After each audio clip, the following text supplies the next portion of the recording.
Hi guys! Good morning! Time check, it's 8 AM. Medyo na-late ang aking walking ngayon dahil kagagaling ko lang ng church guys.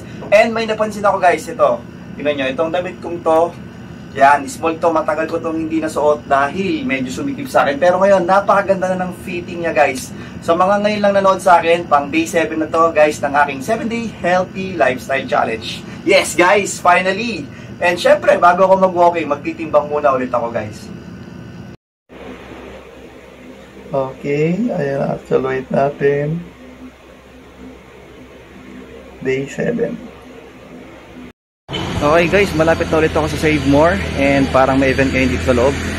Yan o.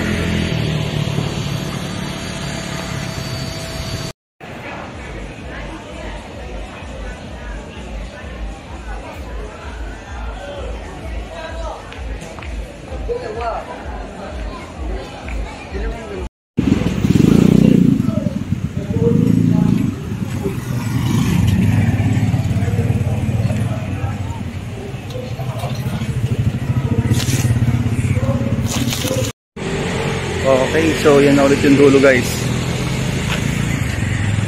Yan. Sobrang tindi ng sikat ng araw guys. Huwag nyong iiwasan yan dahil napakaganda ng benepisyo niyan. Vitamin D.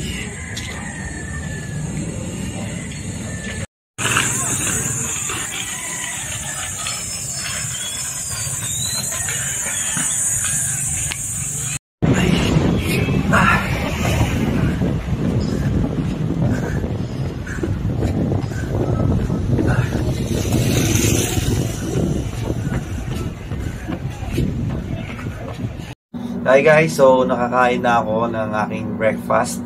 Yan, bali ang kinain ko ay sopas and yung Gigi and then brown rice. Reward ko sa sarili ko dahil na-reach ko na ang aking 7-day healthy lifestyle challenge.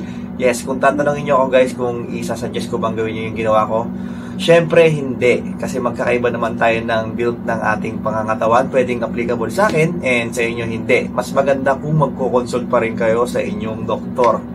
Kung tatanungin nyo naman ako kung ano na-experience ko noong mga unang araw, medyo, magaan na may pakiramdam ko, kaya lang medyo parang nahihilo ako kasi nga, puro veggies lang ang kinakain ko and then hindi ako naglalagay ng salt and hindi ako nag-intake ng sugar. So, medyo parang nanghihina yung katawan ko na, na parang walang energy, pero yung magaang, oo, magaang, kasi nga, pumapayat ako.